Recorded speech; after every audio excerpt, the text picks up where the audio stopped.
Buenos días, sectarios, sectarias. Una semana más en nuestro podcast favorito, en diferentes redes, pero con la misma esencia, esta vez sin invitado, pero con nuestros dos tótems del sector, que a ver qué noticias nos traen hoy y cosas totalmente opinionadas que no nos hacemos cargo y veremos a ver qué sale. Así que, ¿cómo estamos, Máximo Fernández? Pues con un poquito de sueño, pero aparte de eso, muy bien. A lo mejor se ve Esto, algún postezo hoy. Los entresijos del programa. Recomendamos ver el vídeo porque a Maxi hoy estará gracioso. En las Dejadnos capturas en, los, dejadnos en los comentarios el número de bostezos que contáis. Por cada haremos bostezo un chupito. detector de ella para bostezos. Así que hoy no nos alargaremos mucho, que este señor tiene que descansar. Y nada, Antonio Leiva, ¿qué tal después de tu paso exitoso como presentador del TechFest la semana pasada? ¿Qué tal estamos? Pues yo creo que ya me van a llamar para pasapalabra o alguna de estas, porque ya es el siguiente nivel. Claro, o sea, así entre hijos, Antonio ya rechaza sitios de este presentador. O sea, no daremos más detalles, pero ya ha escalado. O sea, ya Android no sabe ni lo que es, se pasó a la IA y ahora presentador. O sea, ¿Qué será lo siguiente? ¿Qué será? claro. Pues Pues nada, hoy por lo menos opinionador profesional, y hoy empezamos con un tema que ya hemos ido y venido varias veces en el podcast, y es el uso de los MCPs, ¿no? Esta semana parece que toca que los MCPs han muerto. Maxi, ¿qué nos traes de los MCPs? ¿Quién ha dicho que los MCPs han muerto? Pues lo ha dicho bastante gente y la cosa es que está empezando a haber como una corriente en Twitter, en plan diciendo que los MCP están muertos. Incluso han hecho un evento en Luma, en Nueva York creo que era, para como una especie de funeral de los MCPs. Y diciendo que han tenido 1 año y medio de vida. Y es un poco la sorpresa de como que parece que hay gusto porque esto haya muerto y ya no se utilice. Y bueno, ha empezado, a raíz de eso ha empezado mucho debate de gente diciendo que sí que todavía sirven y que tienen su uso y gente que no. Y entonces aquí, por ejemplo, tenemos a Antonio que ahora nos va a contar su opinión de por qué sí. Así que si quieres darle. Recordemos antes de todo que Antonio se posicionó claramente a favor de los CLIs y ahora nos trae novedades. Yo quería que le dierais un poco más de chicha antes de contar mi opinión, pero bueno, yo la cuento y luego me decís qué opináis, que al final es una opinión y hoy vamos a hacer mucho de cuñados y esta es una cuñadez más, pero mi opinión, ¿por qué creo que los MCPs tienen sentido? Yo creo que le estamos dando mucho la visión a los MCPs desde el punto de vista de programadores, que bueno, ¿para qué quiero un MCP si me puedo instalar en mi máquina un CLI y montarme una skill que le explique al modelo cómo usar el CLI? Entonces todo va súper rápido y súper fino. Pero ahora imaginaos a vuestra madre o vuestro padre usando ChatGPT, al panadero, usando ChatGPT, o si me apuras, se vuelve muy loco y se instala, yo qué sé, Cloud Desktop o ChatGPT Desktop o alguna de estas en su ordenador, y ahora dile, no, pues es que te tienes que instalar un CLI, tienes que mantenerlo actualizado, porque a lo mejor si la API de la herramienta que estás utilizando cambia, pues te tienes que bajar la última actualización del CLI. A lo mejor también ha cambiado la skill, te tienes que ir al repositorio de la skill, descargártelo y actualizarlo, mientras que un MCP Streama o el HTTP instalado en el, vamos, que lo sirva en la propia herramienta. Imaginémonos, yo qué sé, vamos a poner Notion, por poner un ejemplo. Pues Notion sirva el propio MCP desde sus servidores, que no te tienes que preocupar de andar actualizándolo, que es sencillísimo montar por encima, que de hecho yo creo que ya algunas herramientas lo tienen, una tienda de MCPs donde se va a darle un botón e instalarlo, pues el proceso es mucho más sencillo para un usuario medio. Obviamente, en la mayoría de los casos, para los programadores hay herramientas mejores, por lo que hemos hablado ya muchas veces, que si los MCPs ocupan mucho contexto, aunque eso también se está solucionando, y que Los CLIs, pues al final son herramientas que están instaladas en la máquina y que con el --help puede terminar de resolver el modelo todo lo que no haya entendido por otras vías. Pero estamos viéndolo desde el punto de vista de un programador. El gran consumidor en el futuro no van a ser programadores, van a ser personas que no tienen ni idea de tecnología, ni mucho menos de qué es un CLI ni una skill. Entonces, bueno, mi opinión va porque tienen un recorrido por la simplicidad que genera el conectar cualquier herramienta con cualquier modelo de lenguaje y que eso pueda llegar a ser abstracto para, que pueda ser invisible para el usuario que está utilizando los modelos de lenguaje. ¿Y esto, ¿Qué opináis? O sea, sí que es verdad que con todas estas cosas, al final pasa lo mismo de lo que has dicho del nicho en el que vivimos, y como nosotros tenemos acceso a todo, podemos criticar estas cosas, ¿no? Pero que si el 90% de la población usa ChatGPT a través de la app o de la web, pues al final, claro, no tiene estas cosas. Entonces, yo sí que te he dicho muchas veces que sí, que si no, que me convenzas de una cosa o de la otra, pero claro, es que son depende para lo que lo uses. Y sí que es verdad que no en algunas cosas se pueden solapar y que puede tener más sentido usar una o la otra, pero cubren cierto nicho. Entonces, al final, cargárselos, pues está dentro del lenguaje de Twitter, ¿no? De decir, bueno, pues aquí vamos a reventar esto, que a los programadores nos molesta un poco más y así solo mantenemos una de las cosas. Pero creo que, por ejemplo, tú estás demostrando que es sostenible hacer las cosas a la vez, porque en el nuevo proyecto de Peter Leiva está en el gestor de redes sociales, al final lo estás planteando con una filosofía de agent first, podríamos decir, ¿no?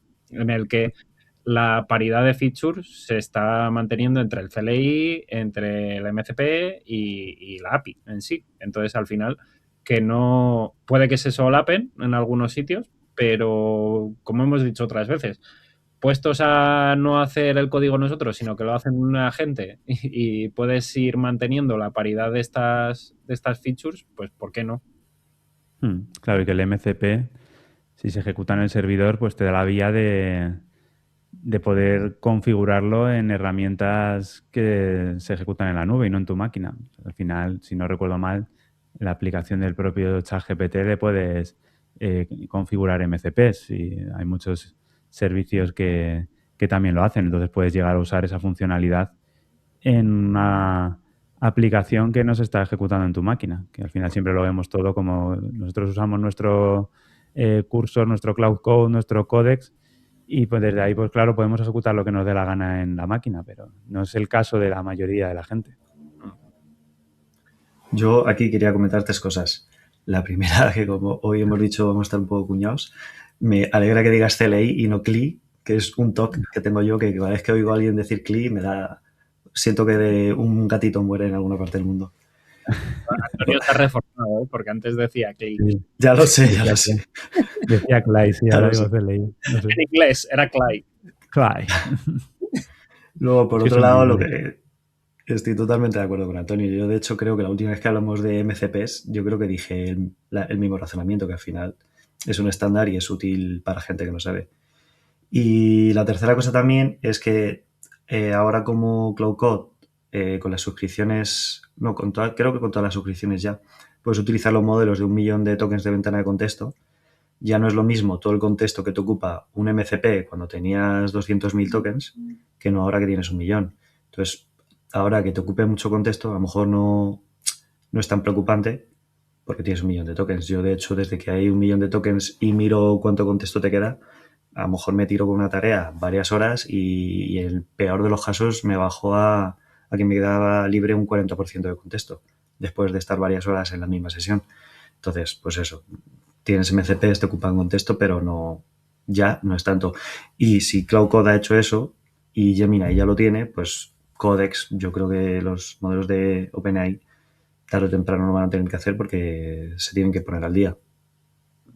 Yo te quería preguntar, aprovechando que lo has sacado y que no lo teníamos en la escaleta, te quería preguntar por qué ese cambio ha sido de estos días, porque antes había que pagar aparte. ¿El coste es el mismo de usar Sí. la de 200.000 que el de 1.000.000? De hecho, Porque no Codex, solamente es el mismo, sino que estos días también tenemos el doble de uso. claro, por eso todas las tardes se cae. Que, te lo preguntaba porque Codex ya tiene el del 1.000.000 de tokens, pero si siempre que pasas la ventana de los 200 y pico mil, te cobran el doble de tokens, el doble de consumo que con el normal. Entonces, por eso. A Me ver, no me he resulta leído curioso la letra pequeña, pero es que al final, bueno, o sea, que te cobran el qué, repito.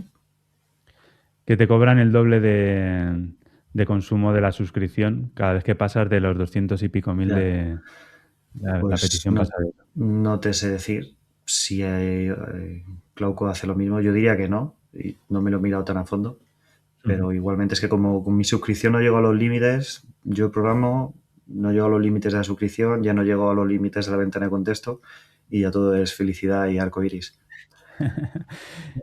El Maxi más optimizado ya.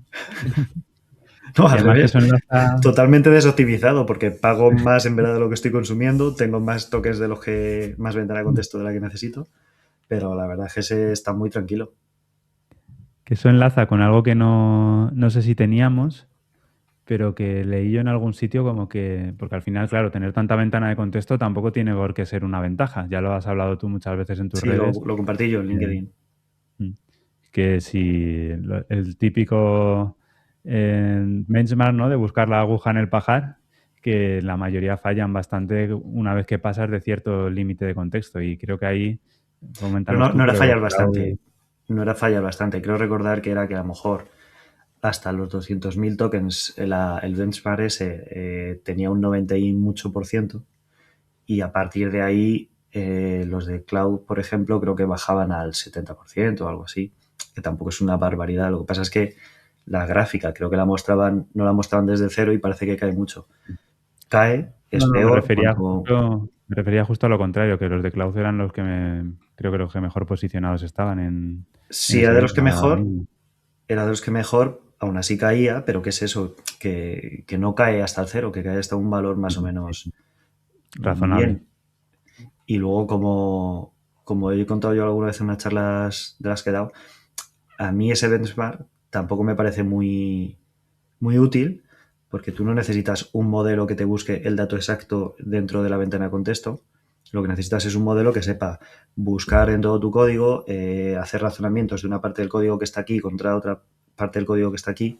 Y al final ese benchmark es cómo de bien encuentra un dato en la ventana de contexto. Pero que si no lo encuentra, hace un comando de bash, busca algo, lo vuelve a intentar. Al final es más importante las habilidades agénticas que tenga, yo creo, y las habilidades de programación. Si no encuentra un dato, pues lo vuelvo a buscar. Entonces, tampoco... A mí ese benchmark no me mueve la aguja. Y esto hemos pasado un poco por encima de lo que ha comentado Maxi, de que ahora tenemos el doble de tokens en Cloud Code. Esto se lo leía... Espera, vamos a poner contexto, que por si alguien no lo sabe, tenemos el doble fuera de la franja laboral en Estados Unidos. Eso es. Ahí vamos a ello. que lo compartió Eric, que al final se priorizaba esa balancear recursos, que el uso de los servidores, como premiar a la gente para que lo usen en épocas valle y que podía ser un buen tirón y que ahora mismo está, creo que era lo que los llaman los yankees el Spring Break, ¿no? Hasta creo que la semana que viene o algo así, pero que igual puede ser sentar las bases de algo que se quede, de al final conseguir un aplanamiento de una curva que al final en términos de eficiencia, costes y todo eso beneficia mucho a las empresas para que no tengan que estar balanceando sus propios servidores cada poco tiempo. Entonces, ¿esto creéis que puede resultar algo que van a copiar el resto, que ha sido una idea, una paja mental de los wokes, como diría Elon, o qué. Esto me recuerda un poco a lo de la luz, ¿no? Las horas valle, las horas... Sí, justo. O sea, lo comparaban con eso, que al final, si tú priorizas el uso en esas franjas, por un lado, nosotros como usuarios nos vemos beneficiados porque tenemos, en el caso de la luz, un precio más barato, y en el caso de Anthropic, el doble de tokens. O sea, podríamos programar más. Esto lo que hace, o sea, a nivel, esto se ejecuta en servidores, que suelen ser máquinas virtuales, que suelen estar arriba reservando más recursos o menos, que esto hablando de servidores. Obviamente en términos de inteligencia artificial no sé cómo va exactamente, pero al final estás consumiendo unos recursos que, si no están a tope del servidor a todo momento, la empresa está perdiendo dinero, por así decirlo. Entonces, es una forma de balancear los costos, y cuanto más plana sea una curva de la usabilidad de un servidor, mejor para la empresa, porque es mucho más predecible, puede optimizarse mucho más y puede aprovechar los recursos que tiene. Entonces, al final es una decisión bastante interesante. Sí, yo imagino que al final, como experimento, si sale bien, pues tirarán con ello, y si no, pues lo echarán atrás. Lo veremos, la verdad. Las malas lenguas dicen que ha sido la respuesta la respuesta débil a lo que ha hecho OpenAI con el doble en los 2 últimos meses. Pero bueno, yo imagino que también irá un poco eso, ¿no? El poder validar si es una buena opción el balancear los tokens. Podría ser una opción, sí. Esa respuesta, si se mantiene, depende, porque lo de OpenAI os lo comenté en el TestFest, que a mí ya me habían jodido, porque ya era como, bueno, ya no puedo usar ni el último modelo, ni, no sé si el doble sigue o no, pero bueno, que ya no podía usar el 5.3 Codex con la capa gratis, que es verdad que no, que no estaba pagando, pero oye, sí que creo que dio un impulso a que gente como yo, por ejemplo, me bajé Codex y lo empecé. O sea que a mí la campaña de marketing conmigo funcionó. No ha funcionado de que lo pague ahora, pero por lo menos lo usé. De todas maneras, lo que dices de que son servidores que, si no se están usando, están perdiendo dinero, ellos tienen una manera muy fácil de balancear, y es que siempre tienen que entrenar modelos. Entonces, las GPUs que no se estén utilizando por parte de los clientes, pues todo eso lo pueden ir cambiando las cargas para entrenar con más GPUs a su modelo, con menos. O sea, que nunca se van a quedar con GPUs ahí paradas. Siempre van a tener modelos que entrenar. Pero con eso igual no ganan dinero. Entonces, es una inversión para el futuro. No ganan dinero hoy, pero sí mañana, si tienen el mejor modelo. Y al si final esto es una carrera de a ver quién tiene el mejor modelo. ¿Quién lo tiene más grande? Sí, no. Bueno. Mejorarlo. Y nada, y bueno, entonces, eso, que los MCPs que estábamos hablando, entonces... que nos hemos ido. Es que se ha ido la ventana de contexto, Maxi. Es pequeña todavía. Pues eso. Los MCPs, pues nuestra posición institucional desde Welcome to la secta es: no los matéis, ¿no? Porque al final cumplen una función, y más allá del ruido en redes, está bien que existan y que es posible mantenerlos. Cumplen su función, es gratis, como quien dice ahora. O sea que, más allá del ruido, hay que posicionarse bien. Eso vale. ¿Algo más que añadir, Maxi? Todo está dicho. Perfecto. Pues continuando con nuestro querido Anthropic, bueno, menos querido para Antonio, ahora esta semana ha pasado una cosa, o sea, incluso podríamos llamarlo también otro benchmark, ¿no? Lo que se ha distribuido, en la que no evalúa directamente la calidad de un modelo, sino que evalúa una cosa así un poco más diferente, ¿no? Maxi, cuéntanos. Pues es una persona que ha hecho un benchmark de hacerle preguntas ilógicas a los modelos, pero en plan muy serio, como si fuesen preguntas reales. En plan de, pues, no sé, no se me ocurre, en plan, pues si yo programo esto, entonces mi coche que está ahí en el garaje y no tengo contacto con él va a arrancar. Me lo acabo de inventar, ¿vale? Pero eso, preguntas que no tienen sentido, pero que están formuladas de una manera que parece que sí, que son muy, muy serias y muy técnicas. Y entonces, a ver qué modelos le decían, esto que tiene sentido, o sea, esto que estás diciendo no tiene sentido y vamos a ir por otro camino. Y qué modelos le seguían el rollo y le hacían caso y seguían por el camino que le estaba pidiendo. Entonces ahí se vio que el modelo más servicial, digamos, o que más seguía al usuario y no le cuestionaba las cosas, eran los modelos de cloud. Y entonces eso lo estaban relacionando con que tiene sentido de que mucha gente prefiera, yo entre ellos, y cuando he visto esto me he sentido identificado, que mucha gente prefiera utilizar a Cloud como agente para programar, porque yo siempre que he utilizado Codex sentía que hablaba con un robot, que no me entendía con él, y con Cloud Code era todo maravilloso el hablar. Y puede ser una de las razones que sea por esto. Maravilloso quieres decir que te daba la razón y hacías algo. No porque me diera la razón, sino que yo sentía que yo le decía una cosa, él me entendía, la hacía, hablábamos, y con Codes era como hablar pues con el típico, no quiero decir a mal, pero con el típico niño raro que no entiendes qué dice y que te habla de sus fricadas y no hay manera de interactuar muy bien con él. Pues eso sentía yo con Codex. Bueno, y lo sigo sintiendo muchas veces.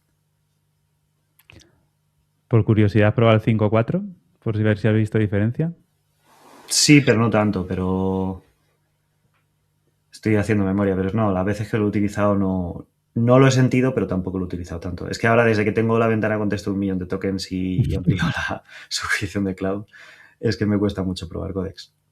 Antes iba mucho a Codex cuando se me acaba la de cloud. Puede ser, ¿eh? Aunque a mí el miedo que tengo siempre con los modelos es que me lleven la razón. Precisamente justo lo que quiero es lo contrario, porque hay veces que tengo dudas sobre mis propias conclusiones y lo que quiero precisamente es tener a alguien que me lo pueda rebatir. Y me pasa bastante a menudo que siempre me quedo con la duda. ¿Me estará dando la razón porque le he dicho esto? ¿O me estará dando la razón porque realmente la tengo en este caso? Y eso es lo que a mí no me termina de convencer de usar la IA para ciertas cosas y en realidad me ha pasado con todos los modelos, con Codex. El otro día justo incluso con el Codex Pro, el que solo está en la suscripción está de $200 porque se supone que es súper potente y súper caro. Me hizo una de estas que dije, pero llevamos, iba a decir media hora hablando, con ese modelo cada vez que le preguntas algo tarda como 20 minutos en contestar. Llevamos casi una hora dándole vueltas a cosas y de repente por un pequeño comentario que te hago me lo cambias todo. Y es de las cosas que peor llevo con los modelos de lenguaje hoy en día. Por eso muchas veces intento no darles pistas de lo que pienso para ver qué me dicen antes de darle mi propia opinión. Y sí, no sé. Es verdad que en el benchmark bueno, no sé si era un benchmark o simplemente una prueba básica, pero es verdad que decía eso de cloud, pero yo tengo la sensación de que me pasa con todos, que son demasiado, no sé si servicial es la palabra, pero demasiado, como que te dan demasiado la razón. El psychofancy se llama algo así, ¿no? Psychofancy se dice en inglés. Y es como que tienden a darte la razón. Esto yo creo que también nos estamos haciendo un poco vagos en algunas cosas, porque yo sobre todo noté el cambio, no me acuerdo de quién era, el prompt este que compartiste de un señor para hacer el producto desde cero, para hacer todo el plan y eso, al final hacían muchas preguntas. Entonces, con ese yo hice un par de pruebas con Codex, en este caso, pero supongo que dará igual, y sí que como que cuestionaba todo e intentaba darle vueltas a todas las cosas, incluyendo negocio, tecnologías, siguientes pasos. O sea, como que si al final le inviertes tiempo, como que sí que podía llegar a buenos resultados y que creo que estás minimizando estas cosas. Pero si al final lo que a mí me pasa en la mayoría de las cosas es la de hazme esto, vale.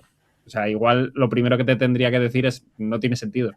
Pero claro, dices, bueno, yo tiro porque me has dicho que lo haga.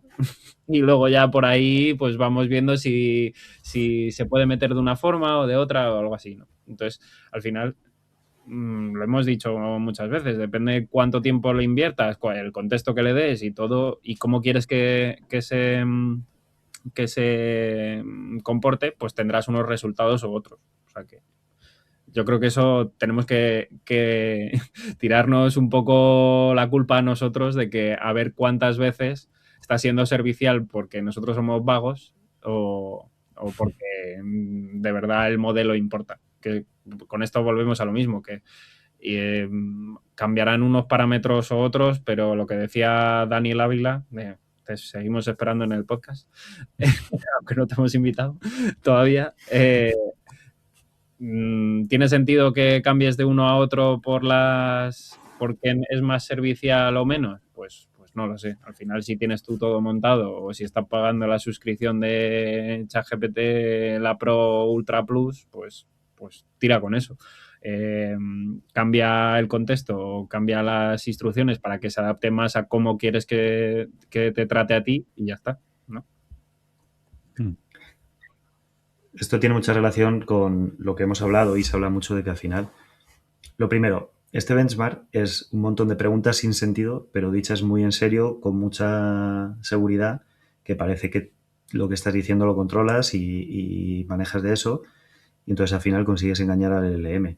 Y entonces lo que vengo a decir es lo que hemos hablado y mucha gente habla, que al final para utilizar un agente como ayuda a programación, al final hay que saber algo de programación y que va en contra de todo lo que dijo el CEO de Reddit, que los programadores al saber tanto lo que hacían era liarle y creaban peores soluciones. Al final, si tú le dices que tu base de datos tiene que estar abierta para que todo el mundo pueda acceder a ella porque es lo mejor y que las claves sean públicas por si cualquiera está en su casa y tiene que hacer una consulta, pues a lo mejor si se lo razonas, el LLM te dice, pues tienes razón lo que dices. Y te pone la API de tu base de datos en el front y que pueda consultar todo el mundo y luego te la lían y te la borran o te sube un montón el coste. Entonces, yo creo que es importante saber. Pues, al final, esto es lo que hemos hablado siempre. Esto está quitando, ahora programar o codificar se ha vuelto muy barato. Y nosotros estamos por encima, nosotros hacemos las tareas de alto nivel. Pero nosotros somos los que tenemos que saber si algo está bien o no está bien y pedírselo que lo haga. No fiarnos 100% en lo que haga la gente. Sí, y una parte que veo medio hilado con esto, no del todo, pero bueno, cuando estoy trabajando con mis proyectos, que al final pues no es como trabajar en una empresa, ¿no? Yo no puedo plantear que mi modelo funcione en cualquier sitio porque mi código es mío, prácticamente solo lo uso yo y por tanto las implicaciones son menores, ¿no? Pero yo cuando desarrollo una de mis aplicaciones no le digo haz esto y ya está. A veces sí, ¿no? Pero a veces también paso fases de preguntarle, oye, ¿y esto cómo lo has montado? Y yo lo montaría de tal forma porque sería mejor así. Y todos esos detalles que le voy dando durante la conversación no se los podría dar si no tuviera ni idea de programación, de arquitecturas, de ingeniería de software y por tanto creo que todavía hay mucho valor ahí a la hora de resolver el producto final. Por ejemplo, me pasaba con el chatbot este que tengo de estilo OpenCloud, que muchas veces los cambios lo hago directamente desde el Telegram y tampoco valido demasiado cómo lo está haciendo. Pues me está pasando que últimamente se empieza a notar, ¿no? Que la base del código no está aguantando los cambios que le estoy haciendo y que se están empezando a producir errores donde antes no los había. Entonces, pues sé que me toca ahora una fase de estabilizar, de darle una vuelta, de hecho ya he empezado con ello, pero lo asumo porque es un proyecto que es mío, que no lo voy a usar prácticamente más que yo y que no es un problema, pero en un proyecto real, en una empresa real, tenemos que mantener esa calidad y para hacerlo, pues siempre es necesario también saber tener esos conocimientos base para guiarles en cómo va a desarrollar el código. Y bueno, nosotros bromeamos muchas veces con pero hacéis pull request todavía, eso directamente a main, ¿no? Pero es verdad que no estamos todavía en el punto en el que podamos confiar tanto del código que genera como para simplemente tirarlo a main y que todo eso vaya a funcionar, no en los próximos meses siquiera, sino hay aplicaciones que tienen que funcionar durante los próximos años o décadas.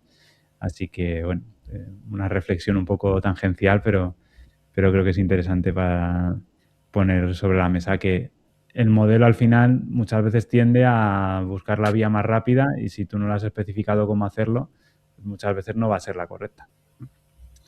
Pues yo voy a aprovechar la liana que ha dejado Antonio ahí colgando para que pasemos al siguiente tema, pero antes voy a romper el ritmo y voy a añadir un apunte. Y es que, como dijimos cuando hablamos de los papers, al final tú puedes encontrar la información que quieras tanto para un lado como para el otro. O sea, solo hay que buscarla.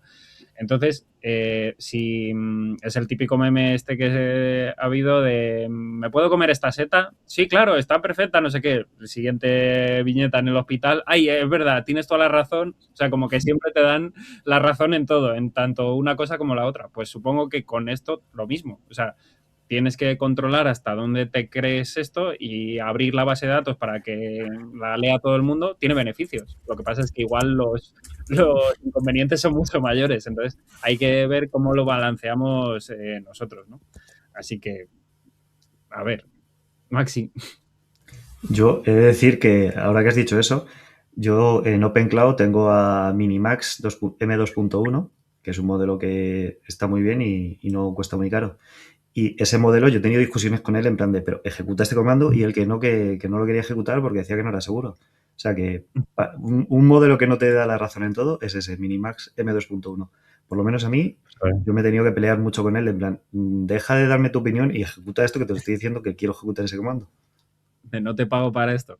Pues habrá que probarlo porque, pues sí, a mí me da un poco de miedo probar modelos como más flojos en estos agentes porque, por ejemplo, un día, yo durante un tiempo estuve usando Opus en mi chatbot y un día probé Sonnet, cuando salió el Sonnet 4.6 y a los 5 minutos me la había liado.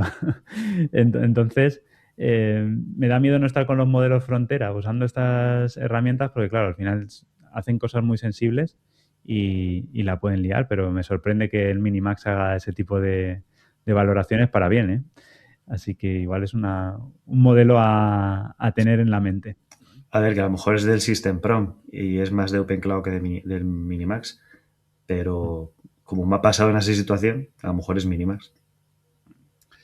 Y cojo la liana otra vez, que habéis dejado ahí otra vez, y igual un problema de estos, Antonio, se te soluciona con una nueva herramienta que tenemos. El bueno de Jensen, el CEO de NVIDIA, ha estado presentando esta semana una nueva herramienta súper potente de la Cloud Family, ¿no? Que se llama Nemo Cloud, que por poner un poco en contexto, veníamos originalmente de la revolución Open Cloud, antes conocido como Moltbot, antes conocido como Cloudbot, ya ni me acuerdo de todos los nombres, que creó Peter Steinberger y que había revolucionado todo el sistema de agentes, podríamos decir, porque se vendía como la IA que de verdad hace cosas, ¿no? Entonces, al final, pues eso,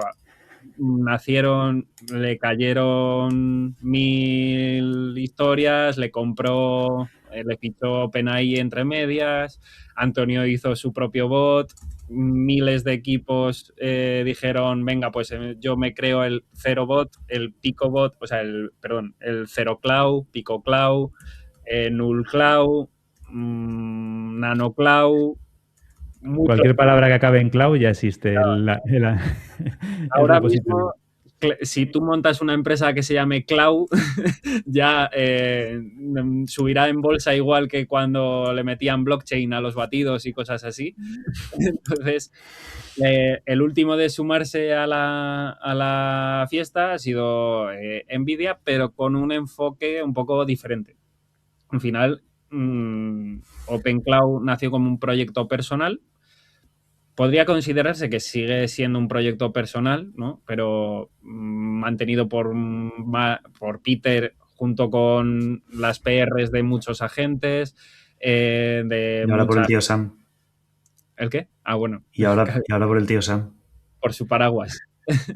y que entonces, pero no deja de ser un proyecto que nació como algo personal y que pues soluciona la vida a mucha gente, ¿no? Pero tenía sus riesgos y era algo que las empresas, yo por lo menos no he visto que lo tengan ahí como diciendo, sí, vamos a confiar en un swarm de agentes de OpenCloud para gestionar todo el proyecto. Esto más allá de gente poniendo post en Medium diciendo, mantengo toda mi empresa de una persona con un enjambre de agentes, pues esto en el ámbito empresarial no era realista.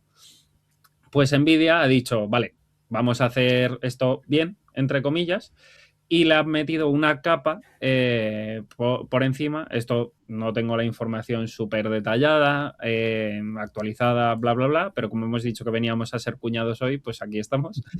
Pero lo interesante de esto es que ya tenemos a una empresa que vive de la IA ahora mismo. Bueno, podría ser de otras cosas, también videojuegos, pero básicamente es un actor muy importante dentro de la IA que ha considerado que esto es una opción válida, legítima y con futuro, y ha querido estandarizarlo y solucionar problemas o acortar el espacio que había entre proyecto personal y proyecto software as a service o cualquier cosa de esta que hemos dicho que pueda ser usado por una empresa. ¿Cómo han resuelto esto? Pues todos los subagentes, los clones de no sé qué cloud que existían, que solventaban pues la rapidez, porque recordemos, Maxi nos trajo en el podcast que se habían acabado los Max Minis en Denver porque se los había comprado toda la gente para lanzar CloudBot, aunque OpenCloud, aunque luego no hace falta. O sea, en una propia Raspberry, en cualquier cosa, se podía ejecutar. Entonces, nació, creo que el primero fue de los primeros Nano Cloud, que estaba escrito en Python, entonces reducía bastantes cosas. Luego salió Pico Cloud, que estaba escrito en Rust y era todo súper eficiente, súper guay, súper tal. Luego Pico, luego Z, muchas cosas que al final solventaban problemas concretos del proyecto personal que estaban haciendo. Entonces, Nvidia lo que está haciendo es una especie de paraguas que quiere llevar esto al ámbito empresarial. Entonces, que sea auditable. O sea, todas las empresas cuando usan un software de terceros necesitan unas garantías de que eso es seguro, que tiene trazabilidad de quién ha hecho qué, cuándo, que sea auditable por una empresa externa o que tenga datos de uso o confiables. Entonces, esto es lo que está intentando realizar en el ámbito de la Cloud Family y creo que sí que es un paso acertado para reducir este espacio que había entre los frikis que están usando esto, que mola mucho, y ahora a lo que hemos dicho que otras veces que es una herramienta más, igual que tenemos Cloud Code, que ahora picamos todo con él, que es nuestro IDE, puede ser ahora mismo, pues que OpenCloud en el futuro sea un esclavo de los que Maxi quiere que no le cuestionen para que realice esas tareas. Entonces, es interesante ver cómo una empresa está atacando esto y que en vez de reventar todo y crear su propia solución, está ampliando esa solución para darle una cobertura. Entonces, después de la maxi turra que he dado, ¿qué opináis, señores? La Juan de Turra. Adelante, Maxi. ¿Qué te parece a ti Yo, este proyecto? pues si tengo que ser yo, entonces, ¿cuál era la pregunta? ¿Qué opinas? Estaba durmiendo con los ojos abiertos ahora mismo. Pues mi opinión es que, bueno, al final todo el mundo quiere tener su propio cloud y es una cosa que ha triunfado tanto entre la gente que ahora las empresas pues lo quieren tener. No sé, si meten su seguridad, al final no sé cómo hacen para meter la seguridad, porque yo de esto no he visto nada. Pero al final, si tienes un LLM que va a hacer acciones, a no ser de que esté dentro de una sandbox que tengan muy limitado lo que puede hacer o no puede hacer, al final el LLM se va a buscar las maneras si quiere hacer algo y te la va a poder liar igual. Así que yo creo que merece más la pena trabajar bien el contexto, decirle qué puede hacer, qué no puede hacer, cómo hacer las cosas, que intentar ponerle puertas al campo.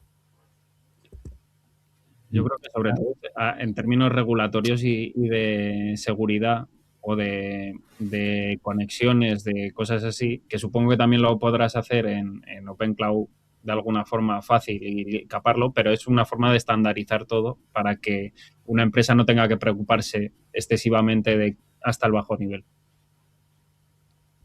Imagínate un Nemo Cloud con MCPs oficiales, enlazando con lo de antes.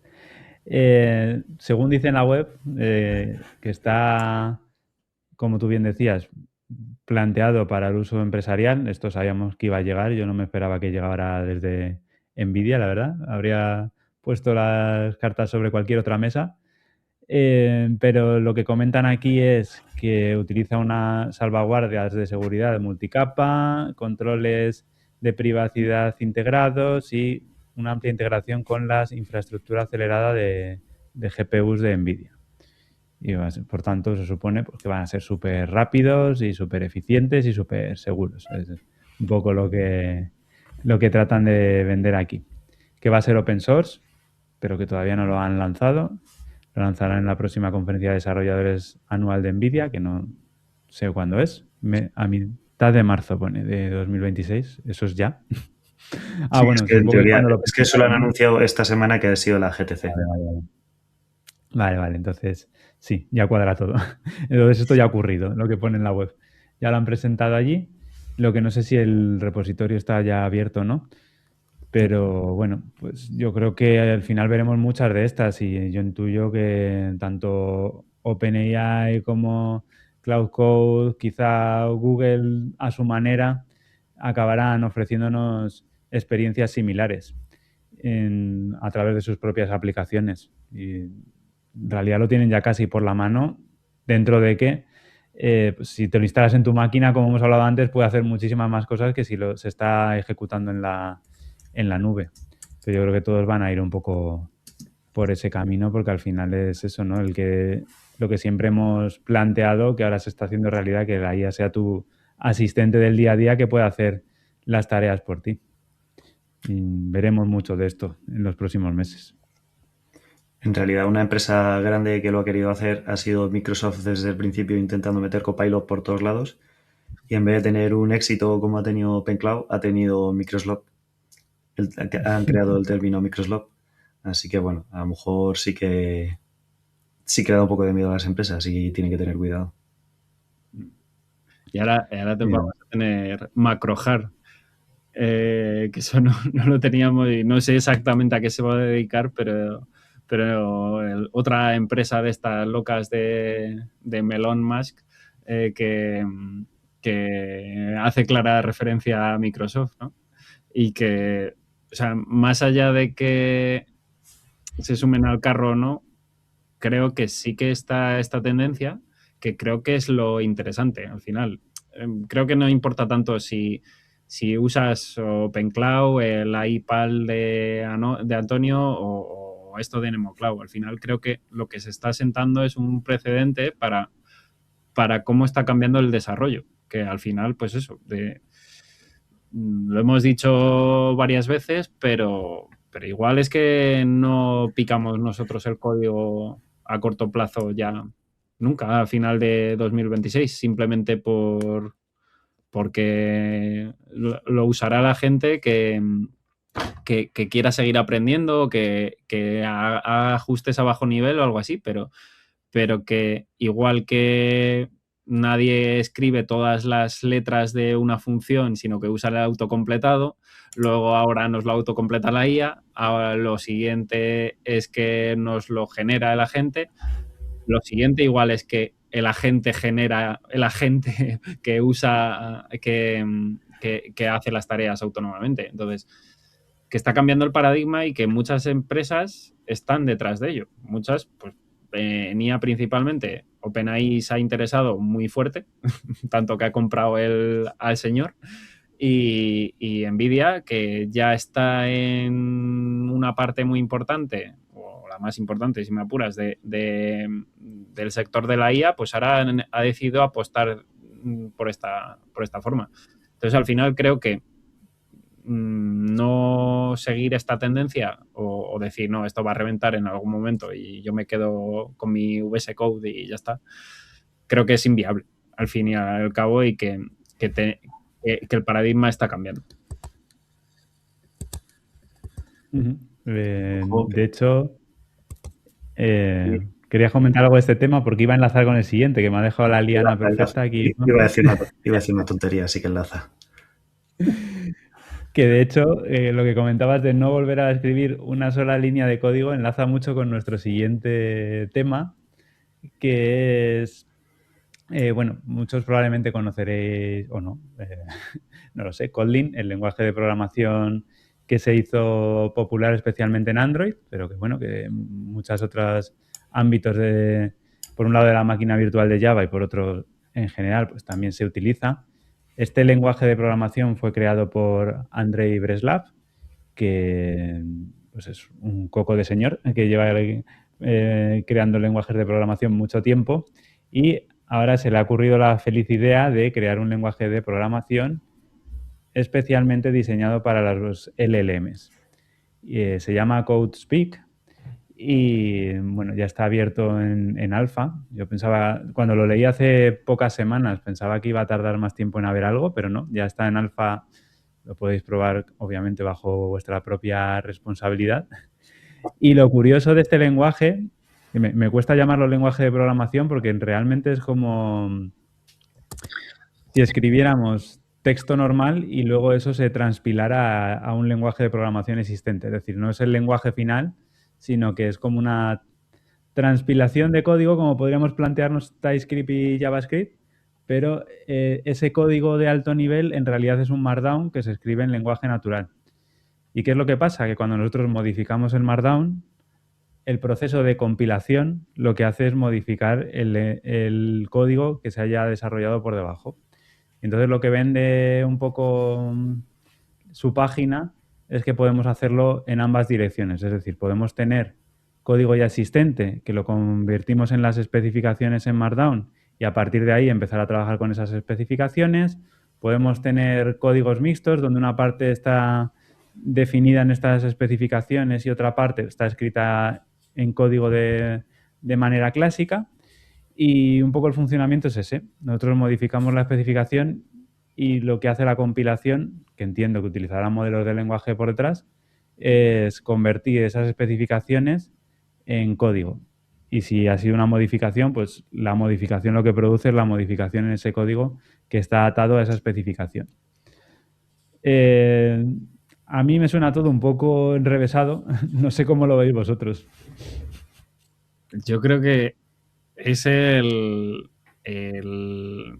camino raro de hacerlo, porque, o sea, yo sí que he comentado en otros episodios que al final igual convergía todo en un solo lenguaje, porque si partimos del punto de que no vamos a necesitar que se revise el código, no vamos a necesitar tener un conocimiento profundo de las tripas de ese código, ¿qué más me da hacer una aplicación en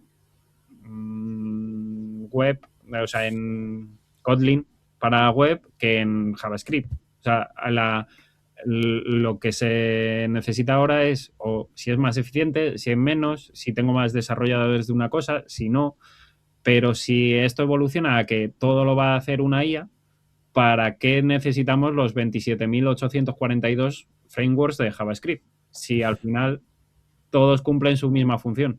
Entonces, creo que así en plan teoría de gurú loco, yo creo que esto va a ir convergiendo a un lenguaje de programación. Un lenguaje o incluso bajarlo a ensamblador. Si es que al final lo que entienden las máquinas son ceros y unos. Y como nosotros no necesitamos entenderlo, ¿para qué necesitamos los lenguajes intermedios? Obviamente, para los haters, no estamos en ese nivel. O sea, no estamos en ese nivel de que la IA consiga realizar todos los cambios y entender el contexto de esa forma. Necesitamos revisarlo nosotros si está en ámbitos críticos o en ese sentido, pero que recordemos, es que hace nada estábamos en ChatGPT y ahora ya pues tenemos una cosa más seria, más estable, más todo. Entonces, no sé, yo creo que sacar más lenguajes y sacar más frameworks no nos ayuda, porque es un paso intermedio que necesitamos nosotros, no las IAs.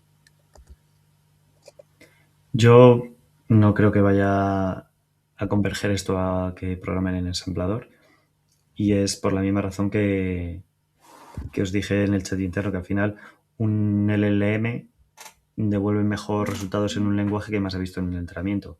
Entonces, por esa misma razón, no creo que vaya a converger en lenguaje de máquina, porque no ha visto tanto en el entrenamiento, y al final un LLM es una red neuronal que le entregan un montón de tokens y saca el siguiente token más probable. Y como no ha recibido tantos tokens en lenguaje máquina, seguramente no programe tan bien porque no sepa sacar el mejor token más probable que en otro lenguaje de más alto nivel. Entonces yo creo que para los LLMs, que al final están entrenados con lenguaje natural, un lenguaje de alto nivel que está más cercano al lenguaje natural le va a ir mejor. Y es por la misma razón que no creo que este lenguaje, que aunque esté hecho para la IA, tenga una gran acogida entre los LLMs, digamos, porque no lo han visto mucho en el entrenamiento. Y esa es mi suposición. Claro, lo único que... Eso te lo compraba el otro día cuando lo comentaste, pero porque no había visto a fondo cómo está planteado, que tampoco digo que vaya a funcionar, pero que creo que ese no es el motivo por el que no vaya a funcionar, porque al final el lenguaje, entre comillas, son specs. Y lo que yo creo que esto hace, que es que la página es un poco simple y tampoco he podido profundizar mucho, pero lo que creo que hace es que tú escribes la spec y la compilación, entre comillas, de esa spec es la que genera el código final, y el código final es un código en un lenguaje de programación conocido. Por ejemplo, el ejemplo principal que sale aquí en la página es Python. Entonces digamos que es, pues eso, más como transpilar esa especificación a código, y que cuando modifica la especificación automáticamente en la compilación modifica el código. Lo que yo lo veo es como un poco enrevesado, ¿no? Porque al final tú le puedes decir al modelo, oye, he actualizado la especificación, actualízame el código a partir de esa especificación, en vez de tener que complicarte con montar una infraestructura alrededor, que a lo mejor le da un poco más de predictabilidad, no sé cómo se dice eso en español, si está así bien dicho. A lo mejor es más predecible el resultado final que si no lo haces con esta herramienta, pero que el beneficio me parece poco como para que esto se vaya a instaurar y que lo use la gran mayoría de la gente. Es que esto, al final, por lo que has dicho y un poco lo que pone en la web, es como si juntas llevándolo a Kotlin, precisamente, si juntas todos los KDocs que tienes de todas las funciones, si estuvieran documentadas, todas estas cosas, llevártelo a un Markdown y ya está. Entonces, creo que es como un poco rizar el rizo, porque documentamos las funciones para que lo entienda la gente sin meterse al código, pero entonces luego es juntar esto en un Markdown para que se lo lea a alguien que no entienda que no se haya instalado ni el código. Entonces, no sé, creo que es bastante redundante al final, que no sé si va a aportar mucha cosa, porque quien lo vaya a usar, si sabe programación, tirará los prompts directamente y lo que le interesa es el código final, no la especificación. Y quien no tenga ni idea de código, pues igual no le interesa la especificación en sí, simplemente hazme esto, ¿no? Entonces, como que este lenguaje está un poco en medio, en un vacío ahí legal, entre quién es el usuario final de este lenguaje. Porque yo diría que los programadores de hoy en día no lo son, porque ya tienen las herramientas para poder generar ese lenguaje. Y en el otro extremo, los programadores futuros o los actuales PMs o POs o PAs o todos estos, pues si es que no necesitan la especificación porque ya tienen un Confluence. O sea, ya tienen un algo que eso se lo tiran al LLM de turno y te genera todo. Bueno, le seguiremos la pista, a ver qué va pasando. Yo a lo mejor lo pruebo un día si me aburro mucho y veo que a lo mejor se nos está escapando algo que no tengamos aquí muy claro. A ver, yo no, viéndolo no confío en el lenguaje, pero confío en la persona que hay detrás del lenguaje. Entonces, si lo está haciendo, quiero pensar que algo ha visto que los demás no vemos. Y por eso, pues, si me da un poco de tiempo, lo probaré. Esto, no, vamos a abrir un melón y es la gente está haciendo demasiadas cosas. O sea, también te puedes estar quieto y no hacerlas.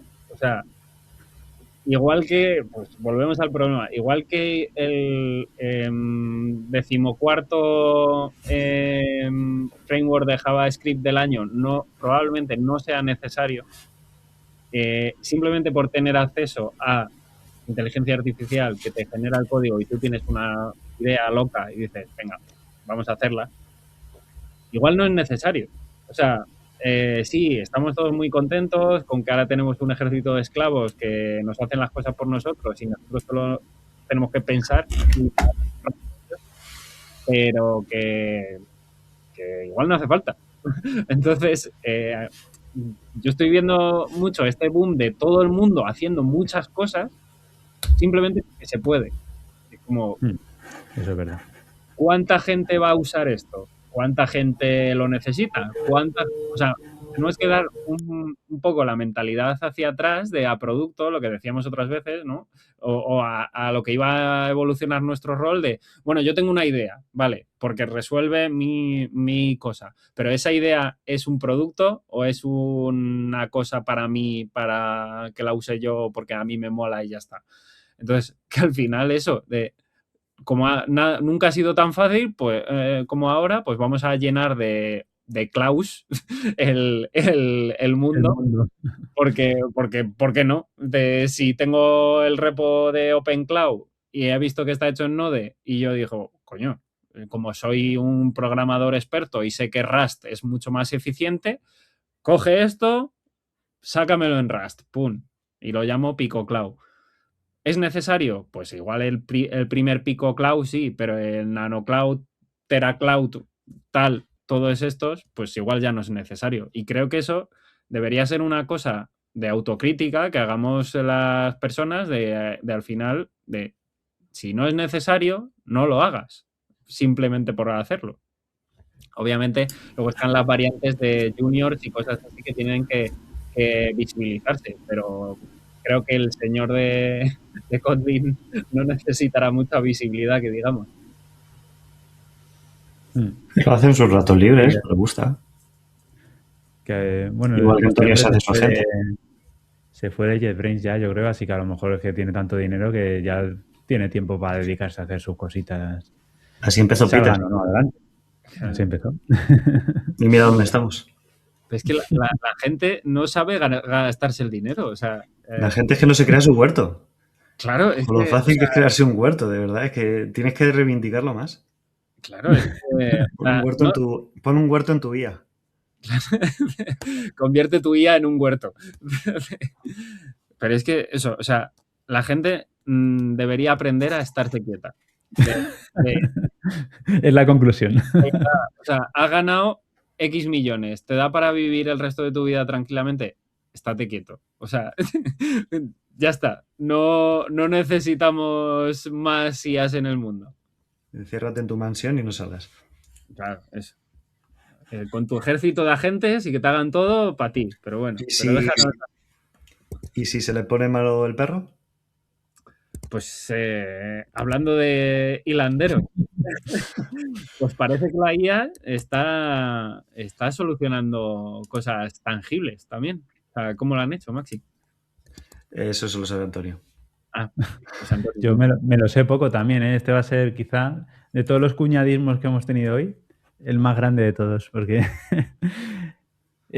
saltó la noticia la semana pasada de que un señor, que su pobre perrillo se le estaba muriendo de cáncer, pues mediante ChatGPT y una IA de Google que se llama AlphaFold, había conseguido preparar una vacuna que luego había encontrado a gente que se la había diseñado, desarrollado, no sé muy bien cómo va esto, y bueno, pues el pobre perro también estaba actuando de conejillo de indias totalmente y por lo visto el cáncer que tenía le estaba remitiendo gracias a esa, bueno, es que no creo que se pueda llamar ni vacuna, ese tratamiento que habían creado a partir de estas dos inteligencias artificiales. Y por lo visto, pues ya incluso ha habido gente que ha estado hablando con él y que se están planteando llevar este tipo de experimento más allá. Yo he llegado a leer que incluso a humanos, me cuesta creerlo, la verdad. Y bueno, pues ha sido alguna noticia que se ha movido mucho por ahí. Yo también leí a un señor que decía que se dedicaba a este tipo de cosas en ratas, es decir, que a crear medicamentos concretos para problemas que tenían seres concretos y que eso realmente no era tan difícil de hacer, que no nos viniéramos muy arriba porque eso ya se hace en el día a día, que el problema luego pues es pues, el valorar todos los efectos secundarios que ese medicamento puede tener, el llevarlo a producción, el que eso se pueda comercializar, es decir, que Generalizar, por lo que ¿no? decía este hombre, que claro, por lo que decía este hombre, bueno, en principio esto lo que se plantea es como lo que se ha hablado muchas veces de que en el futuro la medicina será muy personalizada y que por tanto pues incluso se podrán crear medicamentos concretos para los problemas concretos de esa persona y no utilizar medicamentos generales que pueden tener ciertos beneficios para el problema de esa persona, pero a lo mejor también muchos perjuicios, ¿no? Entonces iba Los un poco por ahí medicamentos, perdón que te interrumpa, debate. los medicamentos generales pasan una parte de prueba por lo de los efectos secundarios, etcétera. O sea, que haya una medicina personalizada y no sepas lo que te puede pasar en el futuro, yo lo veo complicado. Y sigue. Sí. Ujú. Sí, pues un poco estaba ahí el debate que decía este señor, que también os digo, es un señor random de un tuit que se me cruzó por internet, así que tampoco sé a qué se dedicaba, pero él decía Es eso, ¿no? Que, Es CEO ¿el de qué, una perdón? empresa en Australia. ¿Qué es CEO de una empresa en Australia? Ah, bueno, no, me refería al que decía Ah, vale, que él vale. hacía lo mismo en ratas y que no era nada complejo hacer lo que había hecho, que lo complejo era valorar los efectos a largo plazo y todo este tipo de cosas. Y que, bueno, pues ahí estaba un poco el debate, ¿no? De si la IA realmente nos puede ayudar en ese futuro donde la medicina se pudiera adaptar a cada persona de manera individualizada. Yo quería poner en contexto qué es AlphaFold para la gente que no lo sepa. Al final, AlphaFold creo que salió en el año en 2020 o algo así. Antes de eso, había una competición para poder predecir el plegado de las proteínas, porque era una cosa muy interesante para crear medicamentos, etcétera. Y ahí se presentaba, era una competición que daba mucho dinero, entonces se presentaban muchas universidades de investigación y compañías farmacéuticas, etcétera. Y creo que las primeras posiciones estaban siempre a un 40% de acierto del plegado de las proteínas. Entonces llegó DeepMind. De hecho, esto se ve en el documental de DeepMind, que también si la gente no lo ha visto se lo recomiendo, que dijeron, a ver, tenemos aquí una tecnología muy fuerte, vamos a utilizarla para algo útil, porque DeepMind antes lo utilizaba para ganar en juegos y hacer investigación en juegos, y dijeron, vamos a utilizarlo en algo útil, y se presentaron a esta competición y crearon un AlphaFold que mediante inteligencia artificial consiguieron casi resolver el problema del plegado de las proteínas, que llegaron a un 90 y pico % de proteínas no me sale, de suponer un plegado y que luego sí que era ese plegado la proteína. Entonces, al final ellos con inteligencia artificial resolvieron ese problema, crearon AlphaFold y dentro de DeepMind dijeron, bueno, pues hemos descubierto esto, vamos a hacerlo gratis para todo el mundo. Y a partir de ahí la investigación en tema de proteínas y medicamentos dio un salto muy grande porque antes de eso un investigador, para saber cómo se plegaba una proteína, había distintas maneras que tardaban desde meses o horas hasta meses, tardaban mucho, pero sobre todo que era carísimo. Entonces, gracias a esto, se ha desbloqueado un paso en esa investigación y ha habido un salto muy grande. Y luego ya después de eso sacaron AlphaFold 2, que ha aumentado un poco lo bien que lo hacía esta red. Que de esto, lo que hemos dicho, lo que he dicho antes de estate quieto, pues esto no, o sea, al final es solucionar problemas que de verdad existen. Y un poco llevado a la medicina específica, también es que hay casos y casos. Pues no vas a generar un medicamento que afecta a muchas personas y luego no sabes lo de los efectos secundarios, pero a personas que están desahuciadas, o sea, ya se están haciendo tratamientos experimentales de que no te queda otra. Entonces, pues entre morirte mañana por el medicamento y dentro de una semana pasándolas mal esa semana, pues esa gente dirá, pues, ¿qué es lo que me queda? Entonces, sí que da opciones y obviamente, pues, cuanto más se afine y cuanto más investigación haya en este camino, mejor porque creo que será útil. O sea, al final esto resuelve un problema, pero luego con la síntesis de proteínas también está la computación cuántica porque es un marrón importante de computación. Entonces, se está avanzando en esto y pues cuando empezamos a programar nosotros pensábamos que la máquina programase por nosotros pues era una cosa del futuro, ¿no? Y ya hemos llegado. Pues con esto lo mismo. Otra curiosidad a nivel de precios, porque nuestros oyentes que son muy avispados se lo pueden estar preguntando, le había costado como unos $2.000 el preparar el coste de las herramientas, más preparar el medicamento, etcétera. Así que, bueno, para una persona individual a lo mejor es un coste que podemos asumir medianamente caro, pero esto a nivel farmacéutico, etcétera, pues debe ser, yo me imagino con los precios que manejan, debe ser tirado de precio, ¿no? Y luego te lo venderán a 2 millones la unidad y ya está, listo.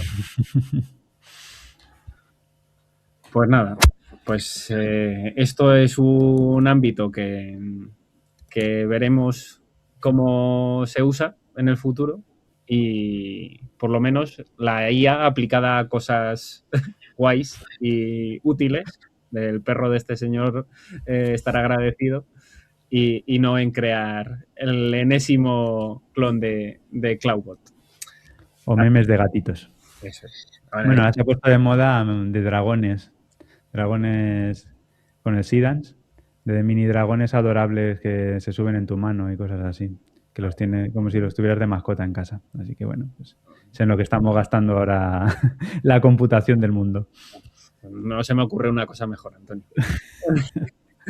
Así que nada, aprovechad un poco de vuestra computación para escucharnos, darnos un like, comentarios, suscribirse y todas esas cosas que son importantes en los algoritmos de hoy en día. Recordad que estamos en YouTube, si estáis viéndolo en YouTube. En Spotify también os podéis ver y escuchar. En el resto de plataformas como LinkedIn, Twitter, Instagram, TikTok y más cosas, pues depende del día, lo que haya ahí. Y nada, esperamos veros la semana que viene, a ver con nuevas novedades, posibles invitados y sobre todo polémica y cuñadismos. Así que nada, nos vemos. Hasta otra. Chao. Welcome to the sector.